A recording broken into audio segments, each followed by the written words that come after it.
Assalamualaikum warahmatullahi wabarakatuh. A'udzubillahi minasyaitonirrajim. Bismillahirrahmanirrahim. Qalu subhanaka la ilma lana illa ma 'allamtana innaka antal alimul hakim. Allahumma 'allimna yanfa'una bima 'allamtana wa zidna ilman nafi'an maqbulan bi rahmatika ya arhamar rahimin. Pemirsa Info Valid yang dimuliakan oleh Allah Subhanahu wa taala, pertama-tama marilah kita panjatkan puja dan puji syukur kita kehadirat Allah Subhanahu wa taala sehingga kita dapat melaksanakan ibadah puasa tahun ini dan ibadah-ibadah yang lain. Kemudian mari kita bersama melantunkan selawat kepada baginda Nabi Muhammad SAW sehingga kita akan mendapatkan syafaatnya nanti di yaumil qiyamah. Amin ya rabbal alamin. Pemirsa Info Valid yang dirahmati oleh Allah Subhanahu wa taala, pada kesempatan kuliah 7 menit kali ini kita akan membahas tentang ridhonya Allah adalah ridhonya orang tua. Jadi ada salah satu amalan yang sangat vital sekali. Ada salah satu amalan yang sangat berpengaruh sekali terhadap amalan-amalan kita semuanya. Tentu saja kita sebagai umat Islam diwajibkan untuk mengerjakan sholat, baik itu sholat wajib ataupun sholat sunnah. Kemudian kita juga diwajibkan melaksanakan puasa Ramadan ataupun disunahkan untuk melaksanakan puasa-puasa lain, dan kemudian melakukan hal-hal yang baik seperti berzakat, kemudian sedekah dan lain sebagainya.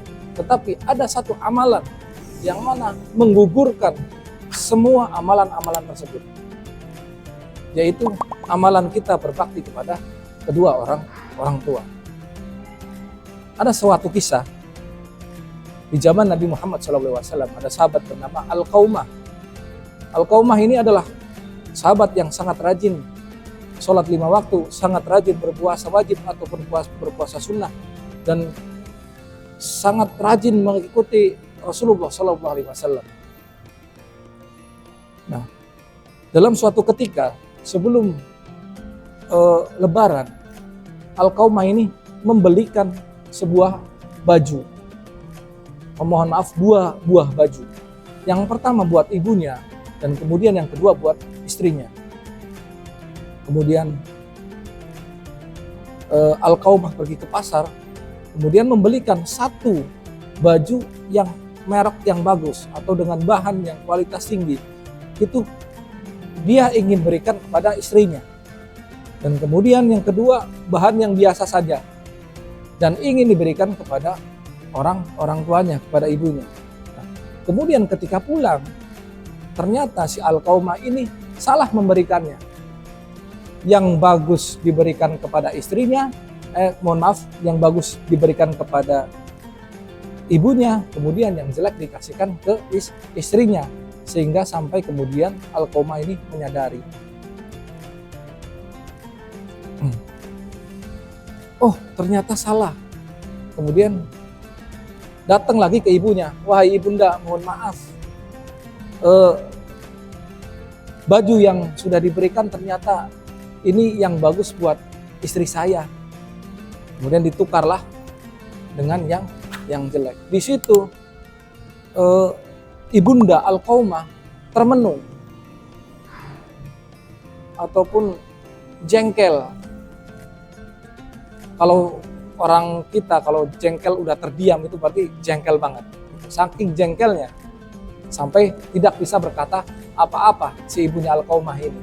Nah, oleh sebab itu kemudian suatu ketika Al-Qaumah itu sekarat, ingin meninggal dunia. Itu sulit sekali mengucapkan lafaz la ilaha illallah Muhammadur Rasulullah SAW.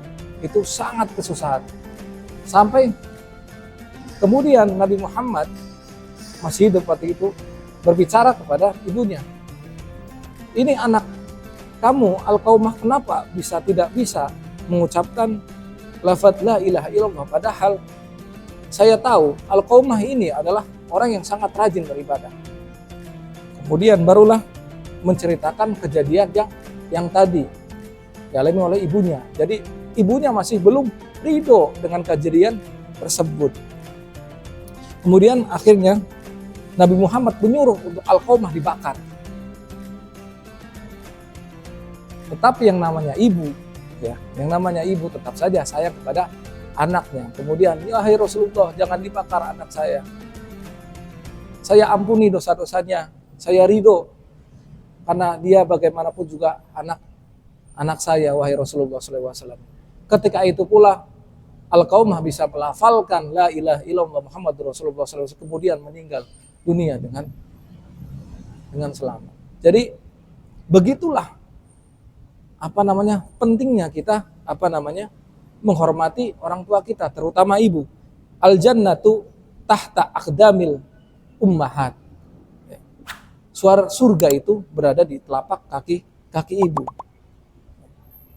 Walaupun sekaya kita apapun, ataupun sepintar kita apapun, atau ahli ibadah apapun, ketika kita tidak bisa berbakti kepada orang tua, maka semuanya luntur. Makanya penting untuk menghormati orang tua kita, terutama ibu kita. Demikian khutbah singkat pada hari ini, semoga bermanfaat bagi kita semua. Wallahul muwaffiq ila aqwamit thoriq. Wassalamualaikum warahmatullahi wabarakatuh.